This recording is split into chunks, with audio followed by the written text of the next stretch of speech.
कुछ महान सच ऐसे सरल होते हैं कि हम उन्हें सुन तो लेते हैं लेकिन समझ नहीं पाते। आज की कहानी ऐसे ही एक सच को प्रकट करती है। प्रसिद्ध मनोवैज्ञानिक सिगमंड फ्रायड एक शाम को अपनी पत्नी और अपने छोटे बच्चे के साथ वियना के बाग में घूमने गए। शाम धीरे धीरे रात की ओर बढ़ने लगी। पंछी अपने घोंसले की ओर लौटने लगे। बाग बंद होने का समय हो गया था। घंटी बज चुकी थी।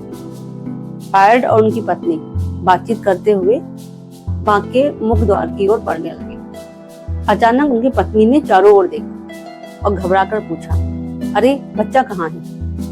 वे बातचीत में इतना खो गए थे कि उन्हें पता ही नहीं चला कि बच्चा कब कहाँ चला गया।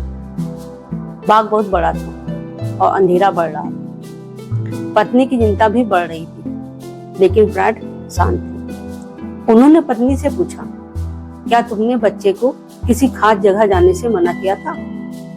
पत्नी कुछ पल सोचकर बोली, हाँ, मैंने उसे बड़े फव्वारे के पास जाने से मना किया था।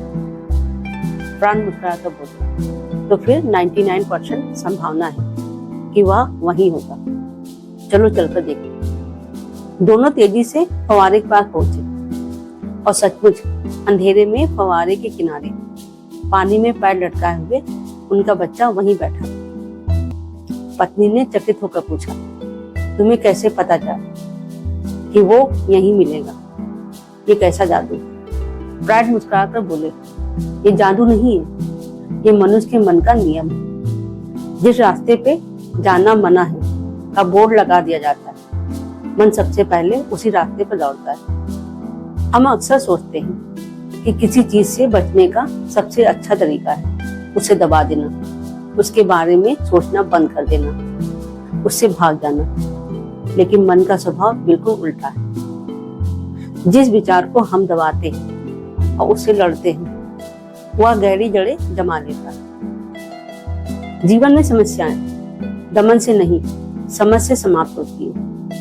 क्रोध से मुक्त होना है तो क्रोध को समझिए। भय और ईर्ष्या से मुक्त होना है तो उन्हें पहचानिए।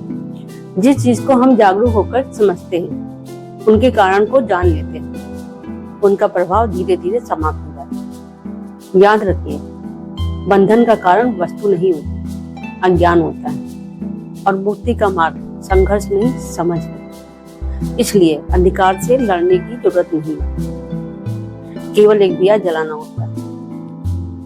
हरि ओम।